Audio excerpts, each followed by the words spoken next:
사랑하는 성도 여러분, 안녕하십니까? 9월 28일 화요일 성경 바로 읽기 시간입니다. 오늘은 죄의 문제는 어떻게 해결되는 것일까라는 주제로 함께 말씀을 살펴보도록 하겠습니다. 창조주 하나님께서 친히 창조하신 만물을 창조하신 의도대로 보존 유지하는 것은 당연한 것입니다. 더구나 자기 형상대로 창조한 이성적 존재들을 창조의 의도대로 보존 유지하는 것은 얼마나 당연한 일이겠습니까? 이제 순결하고 아름답게 창조한 우주에 죄가 발생했으니 창조주께서는 그것을 해결하셔서 창조의 의도가 견고히 확립되게 하셔야만 했습니다. 창조주 하나님의 이름인 여호와에는 이런 것을 확립하는 사실이 포함되어 있습니다. 그런데 죄는 창조주 하나님의 창조 자체를 부인하고 창조주 하나님과 동등하다고 주장하는 피조물로 인해 발생하였습니다. 동등하다고 주장하는 것은 창조주의 창조와 상관없이도 스스로 존재할 수 있다고 주장하는 것입니다. 그래서 그 주장을 한 존재들은 창조주가 창조해 준 그의 존재를 반납할 수밖에 없게 되었고 그것을 반납받아야 하는 것입니다. 그것이 심판이며 결과는 존재를 영원히 상실하는 것입니다. 다시 말하면 창조하지 않은 것과 같이 되는 것입니다. 그렇게 되면 창조주의 창조는 헛일이 되고 맙니다. 그러므로 창조주 하나님은 반납도 받고 창조한 일이 헛일이 되지 않게 되도록 해야 하는 것이었습니다. 이사야 45장 18절에 여호와는 하늘을 창조하신 하나님이시며 땅도 조성하시고 견고케 하시되 헛되이 창조치 아니하시고 사람으로 거하게 지으신 자신이라. 그 말씀에 나는 여호와라 나 외에 다른 이가 없느니라. 이 땅에도 사람이 거하지 않으면 하나님의 창조는 헛것이 됩니다. 그러므로 하나님께서는 이 창조를 거절함으로 존재를 상실하게 된 피조물을 창조의 의도대로 존재하게 해야 하며 그들이 창조를 인정하지 않고 스스로 존재할 수 있다고 한 그 주장의 결과가 어떤 것인지도 온 우주에 드러내야만 했었습니다. 그것을 드러내려면 창조해 준 존재를 반납받아야만 하는 것입니다. 창조주께서는 먼저 이런 생각을 한 루시퍼에게 그 생각을 돌이키도록 권고하셨습니다. 루시퍼와 그를 따른 천사들을 위하여서는 대속하는 계획을 하시지 않으셨습니다. 대속할 수 있는 상태가 아니기 때문이었습니다. 이런 이유를 알기 위하여 천사가 어떻게 창조되었는지 살펴보는 것이 유익할 것입니다. 첫 번째는 천사의 창조와 죄의 발생이라는 것입니다. 성경에는 천사를 어떻게 창조하셨는지 구체적인 기록은 없는 것 같습니다. 천사도 지음을 받은 존재라는 것은 분명히 밝혀놓았습니다. 지음을 받은 존재인 천사가 창조주와 동등하겠다고 주장을 하는 데서 우주에 문제가 발생한 것입니다. 창조주의 창조 자체를 부정하는 주장이기 때문입니다. 시편 8편 4절 5절에 사람이 무엇이 관대 주께서 저를 생각하시며 인자가 무엇이 관대 주께서 저를 권고하시나이까 저를 천사보다 조금 못하게 하시고 영화와 존귀로 관을 씌우셨나이다. 사람을 천사보다 조금 못하게 하셨다는 말씀은 천사는 사람보다 조금 낮게 창조되었다는 뜻입니다. 에스겔서 28장 13절 14절에 내가 옛적에 하나님의 동산 에덴에 있어서 각종 보석 곧 홍보석과 황보석과 금강석과 황옥과 홍마요 창옥과 청보석과 남보석과 홍옥과 황금으로 단장하였었으며 내가 지음을 받던 날에 너를 위하여 소고와 비파가 예비되었었도다. 너는 기름 부음을 받은 덮는 구름이며 내가 너를 세우매 내가 하나님의 성산에 있어서 화강석 사이에 왕래하였었도다. 덮는 그룹은 천사입니다. 그는 지음을 받은 자였습니다. 시편 103편 20절 22절에 내가 지음을 받던 날에 라고 말씀하셨습니다. 능력이 있어 여호와의 말씀을 이루며 그 말씀의 소리를 듣는 너희 천사여 여호와를 송축하라. 여호와를 봉사하여 그 뜻을 행하는 너희 모든 천군이여 여호와를 송축하라. 여호와의 지으심을 받고 그 다스리시는 모든 곳에 있는 너희여 여호와를 송축하라. 내 영혼아 여호와를 송축하라. 이 말씀도 천사가 피조물이라는 것을 분명히 가르치는 말씀입니다.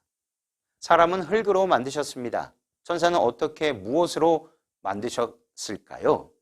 시편 104편 4절에 바람으로 자기 사자를 삼으시며 화염으로 자기 사역자를 삼으시며 이 말씀에 따르면 천사들은 바람과 불꽃으로 지으셨다고 생각할 수 있지 않겠습니까? 물론 주석가들은 이 말씀을 천사를 창조한 재료를 말하는 것이라고 해석하지 않습니다.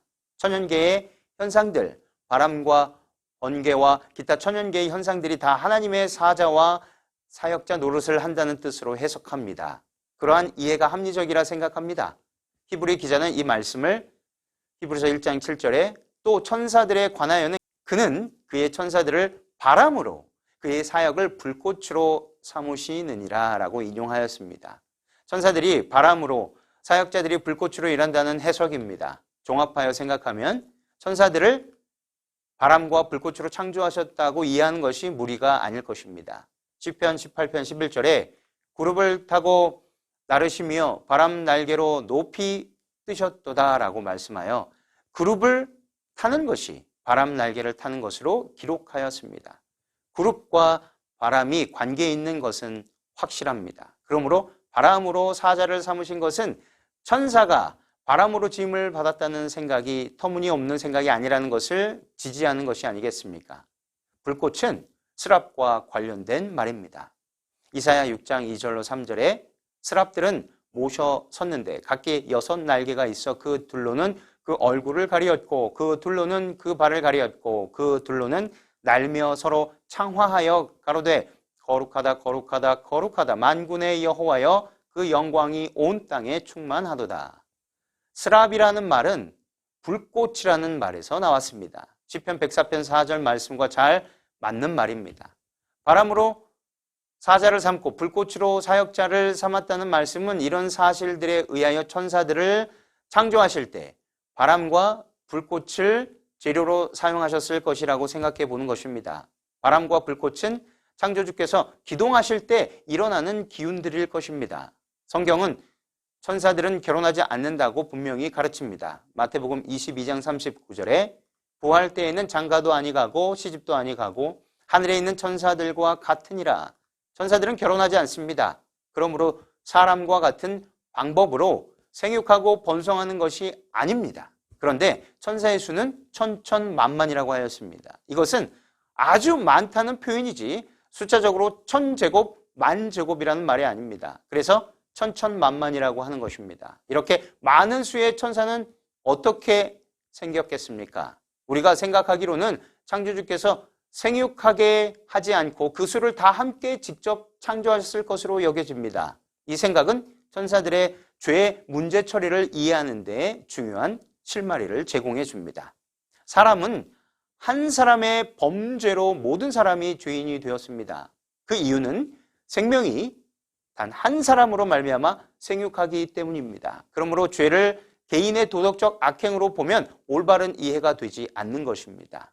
도덕적으로는 각 개인의 마음과 행위로 이루어집니다. 그러나 존재와 생명은 각 개인의 마음과 행위와 전혀 상관없기 때문입니다. 그것은 조상으로부터 받는 것입니다. 그래서 처음 사람 아담이 선악과를 먹고 하나님이 주신 영원한 생명을 반납하였기 때문에 그의 모든 후손이 다 생명이 없는 사람, 육체의 생명만으로 태어나게 되어서 죽을 수밖에 없는 존재가 된 것입니다.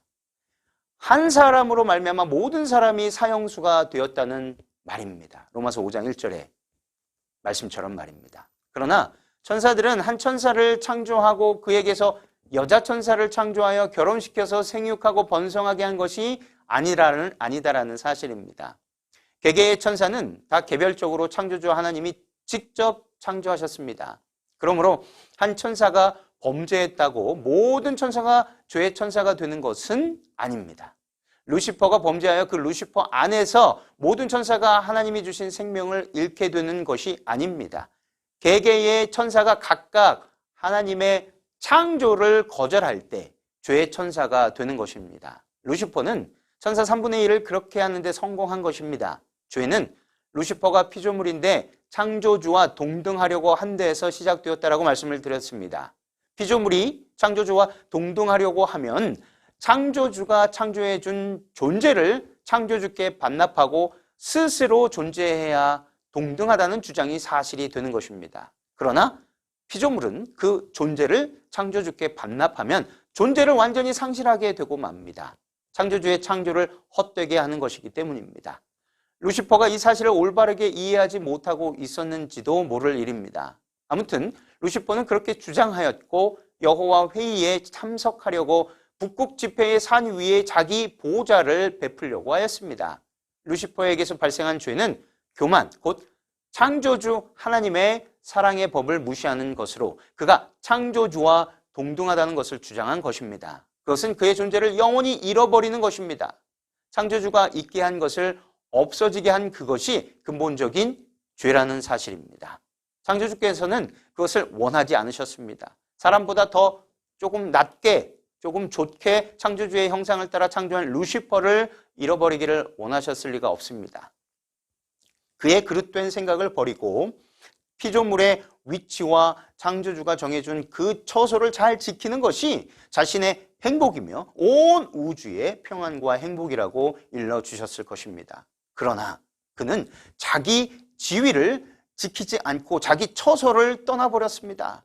죄가 고정되고 루시퍼는 영원히 상실할 자리에 나아간 것입니다. 창조주 하나님께서는 루시퍼가 여호와 회의에 참석하려고 하고 지극히 높은 하나님과 동등하려고 생각할 때에 그에게 그런 생각을 포기하라고 권고하셨다는 사실을 창세기에서 엿볼 수 있습니다.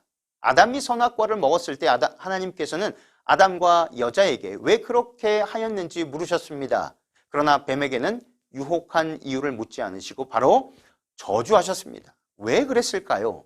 계시록 12장 9절에 뱀은 사단이 된 루시퍼이다 라고 나와 있습니다. 그 루시퍼는 땅으로 내어 쫓기기 전에 이미 창조주로부터 엄청난 사랑의 권고를 받았기 때문입니다. 루시퍼 자신도 자기 생각의 결과를 모르고 있었던 것 같습니다. 자기 생각대로 하면 창조해준 그 존재를 반납해야 하는 것을 몰랐던 것입니다. 창조주께서 설명해 주셔서 루시퍼의 생각과 계획을 버리라고 권고하신 것입니다. 그러나 그는 권고를 인정하지 않고 그 권고를 듣지 않았습니다. 대쟁투 495쪽입니다. 대쟁투는 이렇게 설명하고 있습니다. 하늘의 회의는 루스벨에게 간청했다. 하나님의 아들은 그에게 창조주의 위대하시고 선하시고 공의로우심을 알려주고 그분의 율법에 신성하고 변치 않는 특성을 제시해 주셨다. 하늘의 질서는 하나님께서 친히 세우셨다. 그러므로 루스벨이 그 질서에서 벗어나는 것은 창조주의 성호를 모독하는 일임과 동시에 자기 자신을 파멸에 빠뜨리는 것이었다. 그러나 그 무한한 사랑과 자비로 주어진 경고는 반항심을 일으킬 뿐이었다. 루스벨은 그리스도에 대한 시기심을 극복하지 못하고 더욱 마음이 굳어졌다. 자신이 소유하고 있는 영광에 대한 자존심이 최상권을 잡고자 하는 욕망을 자라나게 하였다. 루스벨은 자신이 받은 높은 영예를 하나님의 선물로 여기지 아니하고 창조주께 감사하는 생각을 갖지 아니하였다. 그는 총명하고 칭찬받는 위치에서 영광을 받고 있었으므로 하나님과 같아지기를 열망하였다. 그는 천군들에게 존경과 사랑을 받고 있었다. 천사들은 그의 명령에 즐거운 마음으로 순종하였고 그는 그들보다 뛰어난 지혜와 영광을 받고 있었다. 그러나 하나님의 아들은 능력과 권위에 있어서 아버지와 동등되시는 하늘의 군주로 인정받고 있었다. 하나님의 모든 회의에 그리스도께서는 참석하였으나 루스벨은 하나님의 경영에 참여하는 일이 허락되지 않았다. 그 강한 천사는 왜 그리스도께서는 최상권을 가져야 하며 루스벨보다 더 높임을 받아야 하는가라고 의심하였다. 루스벨은 하나님 면전에 있는 자기 위치를 떠나 천사들 사이에 불평의 정신을 퍼뜨리고자 나갔다. 그는 얼마 동안 자신의 참 목적을 감추고 하나님을 존경하는 것처럼 가장하여 은밀한 방법으로 활동했다. 그는 하늘 거민들을 통제하는 법칙이 필요 없는 구속을 과하는 것이라고 암시함으로써 거기에 대한 불만을 자극하고자 노력하였다. 그는 천사들의 본성은 성결함으로 그들은 자기 자신의 의지가 지시하는 대로 따라야 한다고 주장하였다. 그는 하나님께서 그리스도에게 최상의 영광을 주심으로써 자기를 불공평하게 취급하셨다고 주장하므로 동정을 얻고자 노력하였다. 그는 자기가 더 큰 권세와 영광을 구하는 것은 자기를 높이기 위함이 아니고 오히려 하늘에 거하는 모든 자들에게 자유를 얻게 하여 그것으로써 그들을 더욱 고상한 생애에 들어갈 수 있도록 노력하는 것이라고 주장하였다. 자비심이 많은 하나님께서는 루스벨에 대하여 오래 참으셨다. 하나님께서는 그가 처음 불만의 정신에 빠졌을 때 심지가 그가 충성된 천사들 앞에서 거짓 주장을 하였을 때까지도 그를 그 높은 지위에서 쫓아내지 아니하셨다. 하나님께서는 그를 오랫동안 하늘에 머물러 있게 하셨다. 회개하고 순종하기만 하면 용서받을 수 있다고 되풀이해서 말해주셨다. 하나님께서는 그에게 잘못을 깨닫게 하시고자 오직 무한한 지혜와 사랑으로만 할 수 있는 온갖 노력을 다하셨다. 본래 하늘에는 불만의 정신이 없었다. 그러므로 루스벨 자신도 처음에는 자기가 어디로 흘러가고 있는지 몰랐고 자기의 심정의 실상도 깨닫지 못하였다. 그러나 루스벨은 자기의 불만이 아무 이유가 없는 것임을 깨달았다. 그는 자기가 잘못되어 있고 하나님의 주장이 정당한 것임을 깨달았다. 그러므로 그는 그런 사실을 온 하늘 앞에 인정해야 할 것을 자각하였다. 만일 그가 그렇게 하였을 것 같으면 그 자신과 많은 천사들이 구원을 얻었을 것이다. 그는 당시에 하나님께 대한 충성심을 아직 완전히 버리지 아니하였다. 그가 비록 덮는 그룹으로서의 지위는 상실했다 할지라도 자원하는 마음으로 하나님께 돌아와서 창조주의 지혜를 인정하고 하나님의 위대한 계획을 따라 지정된 위치에 있기를 만족히 여겼을 것 같으면 그는 본래의 직분에 회복되었을 것이다. 그러나 그는 교만한 마음 때문에 복종하지 않았다. 그는 고집스럽게 자기 자신의 행동을 변호하고 회개할 필요가 없다고 주장하였다. 그는 창조주를 대항하는 대쟁투에 본격적으로 뛰어들었다. 이런 일이 이미 있었기 때문에 에덴 동산에서 뱀에게는 이유를 묻지 않은 것입니다. 그에게는 주어진 모든 기회가 지나갔기 때문입니다. 히브리 10장 27절에 오직 무서운 마음으로 심판을 기다리는 것과 대적하는 자를 소멸할 맹렬한 불만 있으리라는 상태에 있게 된 것입니다. 루시퍼를 따라간 모든 천사들은 오늘날 어떤 분들이 강하게 주장하는 것처럼 자기 의지를 사용하여 루시퍼의 생각에 동의하고 함께 행동하여 창조주를 떠난 것입니다. 그래서 각각 그런 마음을 다 회개하고 창조주 없이는 결코 생명으로 존재할 수 없다는 것을 겸손히 고백하고 창조주 여호와 하나님께로 돌아오면 그들이 품었고 행동했던 그 교만을 용서받을 수 있었습니다. 우리가 방금 살펴본 대쟁투의 설명 중에 그가 비록 덮는 그룹으로서의 지위는 상실했다 할지라도 자원하는 마음으로 하나님께 돌아와서 창조주의 지혜를 인정하고 하나님의 위대한 계획을 따라 지정된 위치에 있기를 만족히 여겼을 것 같으면 그는 본래의 직분에 회복되었을 것이다 라는 말은 이런 사실을 나타냅니다. 그러므로 천사들의 세계의 속죄는 사람의 경우와 다른 것입니다. 천사들이 개별적으로 회개하면 용서되는 것이며 죄는 처리되는 것입니다. 그들이 주장했던 결과가 어떤 것이라는 창조주의 사랑의 설명과 권고로 그들이 확실히 깨닫고 돌이키면 다시는 그런 생각을 하지 않게 되었을 것입니다. 그러나 루시퍼와 그의 주장에 개별적으로 동조한 3분의 1이나 되는 천사는 루시퍼와 끝까지 함께하기로 하였기 때문에 마침내 하늘에서 쫓겨나게 되었던 것입니다. 그러나 남은 3분의 2의 천사로 천사의 세계는 창조된 의도를 유지할 수 있게 되었습니다. 두 번째는 사람의 창조와 죄의 빠짐이라는 것입니다. 사람을 어떻게 창조하셨는지는 성경을 읽는 사람이라면 누구든지 알게 됩니다. 그러므로 그 창조하신 과정을 새삼스럽게 이야기하지 않아도 될 것입니다. 우리를 창조하신 방법이 천사와는 전혀 다르다는 것을 확실히 알아야 합니다. 천사는 개개의 천사를 하나님께서 개별적으로 창조했지만 사람은 한 사람만 창조하셨습니다. 그리고 그 한 사람으로부터 생육하고 번성하여 땅에 충만하게 하신 것입니다. 그러므로 이 한 사람에게 사망의 사고가 생기면 생육하고 번성할 그의 모든 후손에게 사망이 이르게 되는 것입니다. 왜냐하면 인류의 모든 족속을 한 혈통으로 만드셨기 때문입니다.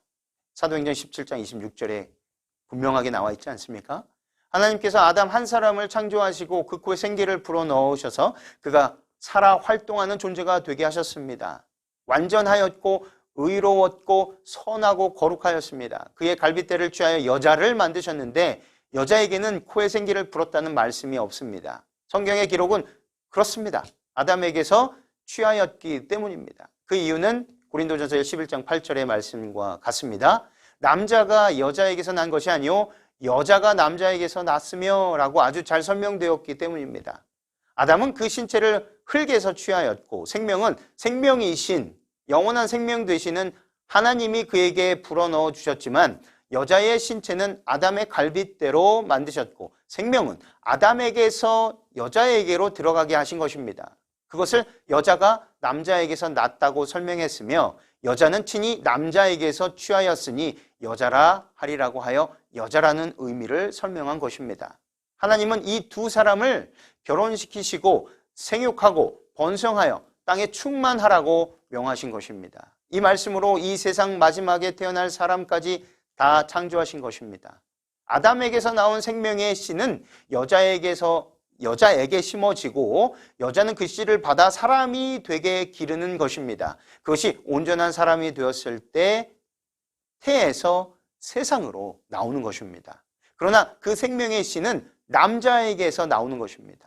그러므로 남자가 없으면 사람이 태어날 수 없게 되는 것입니다. 하나님께서는 그렇게 창조하신 것입니다. 물론 여자 없이 남자만 있어도 사람은 태어날 수 없습니다. 그래서 여자를 돕는 배필이라고 하신 것입니다. 중요한 것은 생명의 씨에 대한 것입니다. 생명의 씨를 위임받은 아담이 그 생명의 씨를 잘 간수해야만 했습니다. 그래서 하나님은 여자를 만드시기 전에 아담만 만들어 놓고 그에게 선악을 알게 하는 나무의 실과를 먹으면 정령 죽는다고 말씀해 주신 것입니다. 그것은 선악과를 먹으면 아담에게 위임한 생명의 씨를 반납하게 되는 일이었기 때문에 아담이 그것을 잘 지켜야 생육하고 번성할 수 있다는 것을 주지시킨 말씀인 것입니다. 이렇게 주지시키신 후에 돕는 배필을 만들겠다고 말씀하시고 창세기 2장 18절에 아담에게 흙으로 만든 다른 사람 생물들의 이름을 짓게 하셨는데 다 암수 한 쌍씩 아담 앞으로 지나가게 하셨습니다. 생육의 법칙이 어떻게 이루어지는 것인지 교육시킨 것입니다. 암수가 있어서 수컷이 생명의 씨를 낳아줄 때 암컷이 그것을 길러서 똑같이 생긴 후손을 낳는다는 것을 깨닫게 하신 것입니다. 그래서 같은 모양의 생물이 한 쌍씩 지나가게 하신 것입니다. 아담은 그것들의 이름을 지어주면서 자기에게도 자기와 닮은 암 사람을 만들어 주실 것을 깨달았을 것입니다. 그때 하나님은 아담을 잠들게 하시고 그의 갈빗대를 취하고 그 갈빗대로 여자를 만들고 생명도 아담에게 주신 그것을 아담으로부터 취하여 여자에게 들어가게 하셔서 그도 생명이 되게 하시고 결혼시킨 것입니다. 그들이 창조된 상태 그대로 자신들을 지키면 하나님의 형상대로 된 자손들이 생육하고 번성하여 땅에 충만하게 되어 이 세상은 사랑으로 충만하게 되었을 것입니다. 아담 부부가 자식을 낳으면 그것은 사랑을 하나씩 낳는 것과 같은 것입니다. 왜냐하면 하나님은 사랑이시고 그 사랑의 형상대로 사람을 만드셨기 때문입니다. 그래서 인류의 모든 족속을 한 혈통으로 이어가게 하신 것입니다. 아담을 들어 올리면 모든 인류가 아담에게 달려 들리게 되는 것입니다. 결국 이 세상의 인류는 아담 한 사람입니다. 그의 모든 후손은 아담 안에 있는 것입니다. 아담 안에서 세상에 충만하게 되는 것입니다. 아담이 없으면 아무도 없습니다. 여자도 없고 그의 자손도 없게 되는 것입니다. 이것이 천사들과 전혀 다른 상태입니다. 천사는 루시퍼 하나가 범죄하여도 그것 때문에 모든 천사가 죄의 천사가 되지 않습니다. 루시퍼 하나를 들어 올리면 모든 천사가 들리는 것이 아닙니다.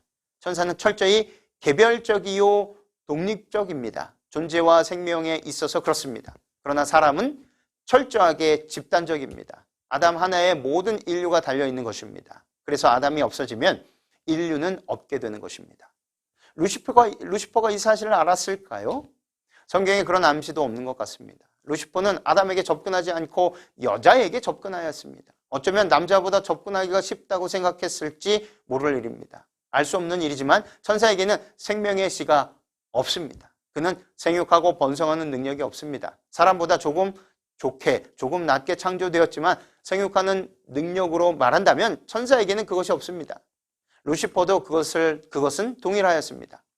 다른 천사들을 설득하여 자기 편에 서도록 하는 능력은 탁월했지만 그에게는 생명을 낳아주는 능력은 없었던 것입니다. 루시퍼는 그렇게 창조된 것입니다. 그렇다고 그가 생명을 창조할 능력이 있는 것도 아닙니다. 그는 창조주가 될 수 없습니다. 그는 창조주 하나님께서 창조하신 그 상태대로 하나님을 위하여 최대한의 봉사의 능력을 행사할 수 있었습니다. 한 천사의 능력으로 18만 5천 명을 단숨에 죽일 수 있는 능력은 인간의 눈으로 볼 때는 엄청나고 대단한 것이었습니다. 그러나 그들에게는 생명을 낳아주는 능력은 없었습니다. 이런 의미를 히브리서 기자는 히브리서 1장 14절에 모든 천사들은 부리는 영으로서 구원 얻을 후사들을 위하여 섬기라고 보내심이 아니뇨라고 설명했습니다. 그들은 능력이 있습니다. 그래서 시편 103편 20절에 능력이 있어 여호와의 말씀을 이루며 그 말씀의 소리를 듣는 너희 천사여 여호와를 송축하라고 말한 것입니다. 그러나 우리는 어떻습니까? 생육하고 번성할 수 있는 생명의 능력을 받은 사람으로 창조함을 받은 것입니다. 이 얼마나 큰 특권입니까? 그런데 이 생명을 낳는 능력은 남자에게 주셨다는 것입니다. 여자가 생명을 기르는 역할을 하지만 낳는 역할은 할 수 없다는 것이 루시퍼의 상태와 같았기 때문에 여자에게 접근하여 하늘에서 자기가 시도한 그것을 시도하게 하도록 유혹했던 것입니다. 즉 하나님과 같이 되자고 한 것입니다. 그렇게 되면 그들에게도 창조의 능력이 생길 것이라고 주장한 것이 아니겠습니까? 신라권의 저자 밀턴은 뱀이 여자에게 접근하여 내가 참 아름답다라고 칭찬하는 말로 유혹을 시작하였다라고 읊었습니다. 시인의 상상이겠지만 가능한 일이라고 생각합니다. 에스겔은 루시퍼가 아름다움으로 마음이 교만하여졌다라고 우리에게 가르쳐주고 있습니다.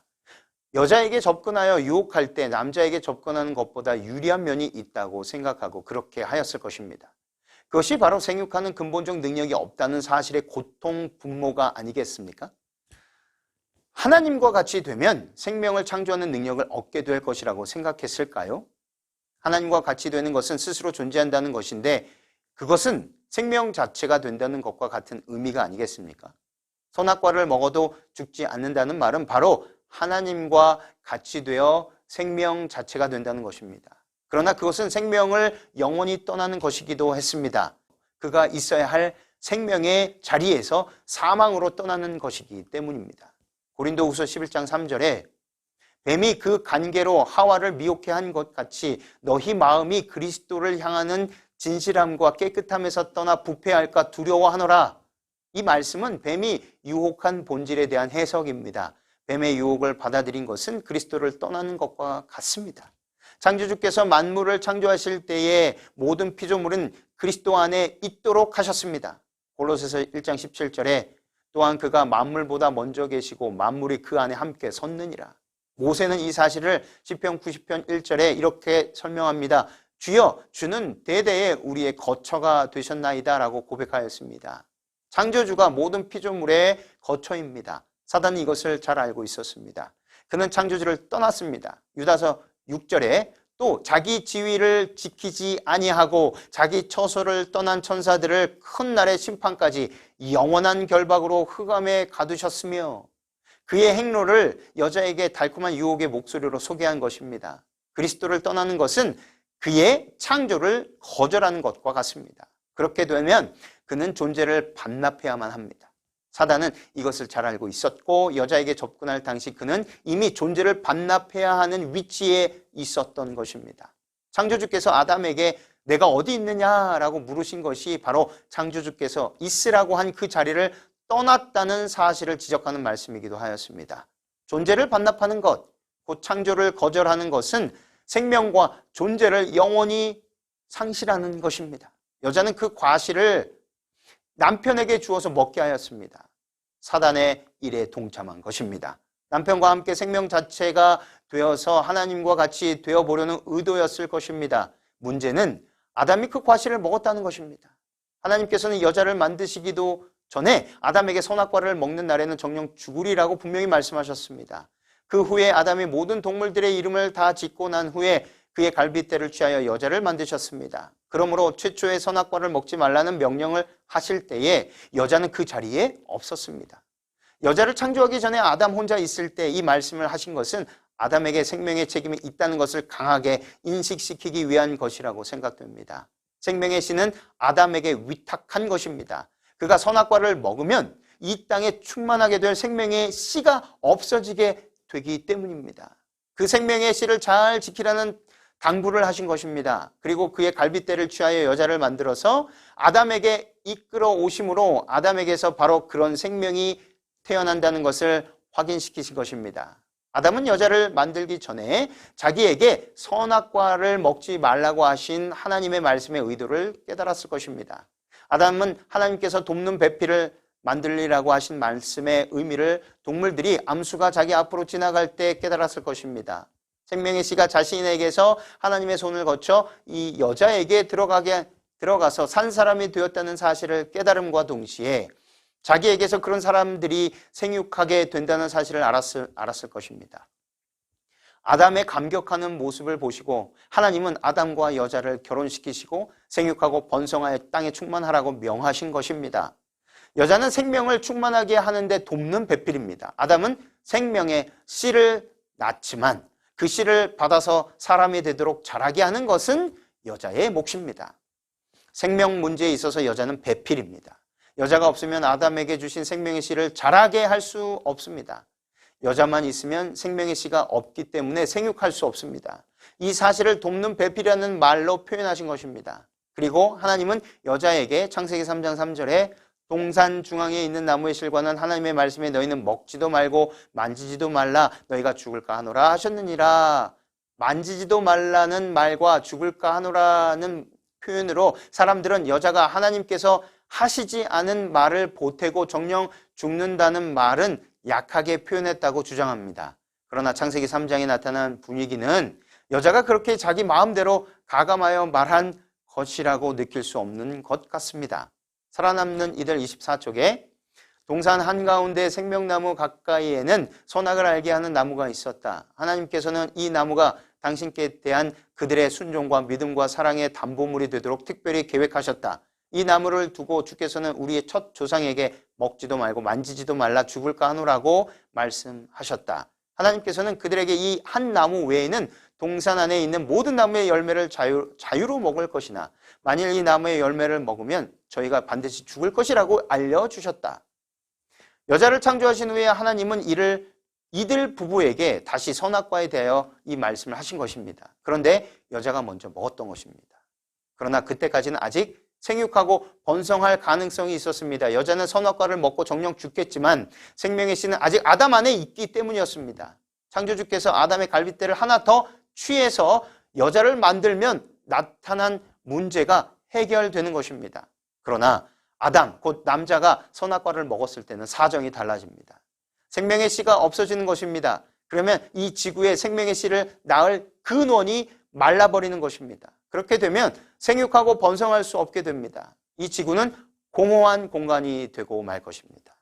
이사야 45장 18절에 여호와는 하늘을 창조하신 하나님이시며 땅도 조성하시고 견고케 하시되 헛되이 창조치 아니하시고 사람으로 거하게 지으신 자신이라. 이 땅에 사람이 거하지 않게 되면 땅을 헛되이 창조한 것이 되고 맙니다. 아담이 선악과를 먹었으니 이 땅에는 생명이 생육할 수 없게 된 것입니다. 아담이 사망이 된 것입니다. 그에게서는 생명이 출생할 수 없게 되었습니다. 그가 창조주께서 창조해 준 존재와 생명을 반납할 수밖에 없게 된 것입니다.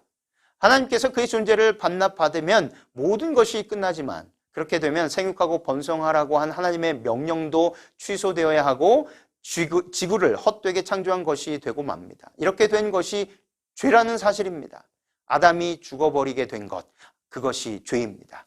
사망의 존재가 된 아담, 그것이 죄이며 그에게서는 생명이 나올 수 없게 되었고 여자의 후손을 약속하심으로 대속이 실현되는 조건으로 그의 사망 집행이 유예되었던 것입니다. 그래서 그는 사형수가 된 것이며 그가 잃어버린 생명을 그의 후손들에게 결코 물려줄 수 없기 때문에 아담의 후손은 다 아담 안에서 죽은 자로 태어나게 되었던 것입니다.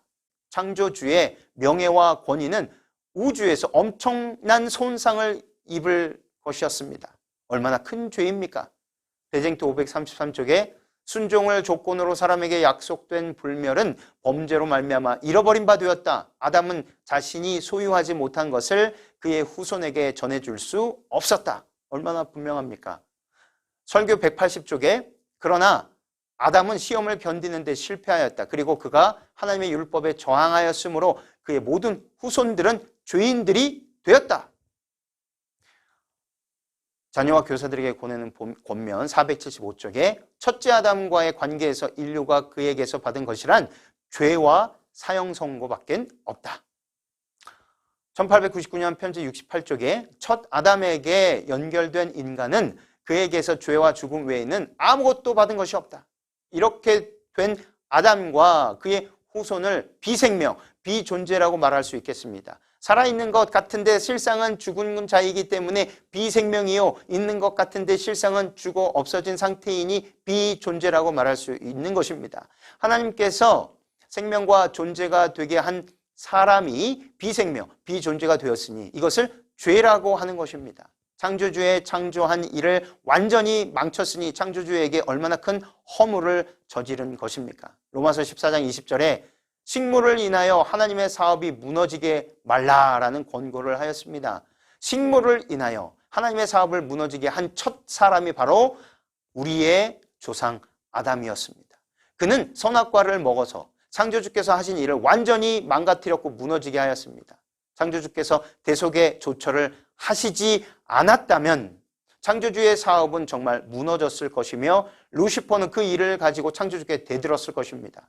그러나 여호와라 이름하신 창조주 하나님은 그 이름에 포함되어 있는 대로 대속의 카드를 사용하셔서 구원의 길을 마련하시고 아담과 그의 모든 후손들을 여자의 후손을 통하여 사망에서 생명으로 옮길 수 있도록 하셨던 것입니다.